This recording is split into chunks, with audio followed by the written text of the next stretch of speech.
Good morning. My name is Devna from MBA Finance. Today I am here to discuss about the topic efficiency ratio. Efficiency ratio is a financial term that measures the efficiency of company's operations and how well it utilizes assets to generate revenue. It is an important metric for investors as it defines the company's ability to improve their performances. Talking about the significance of efficiency ratio.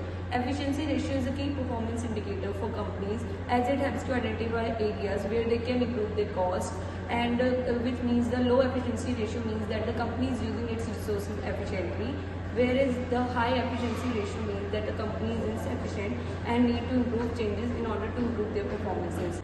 So here are the 5 types of efficiency ratio.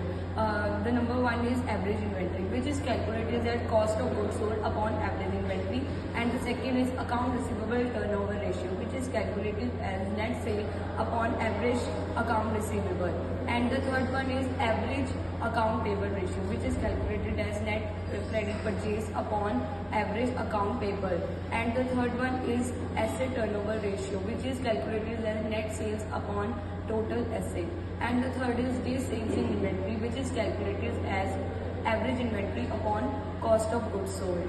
For example, a manufacturing company with low efficiency ratio means that the company is able to use its resources efficiently, and on the other hand, in a retail trade with the high efficiency means that the company needs to invest in advertising in order to boost their sales. So in the last, efficiency ratio is a crucial performance indicator for companies and it provides important insight into company's ability to manage its resources efficiently. Thank you.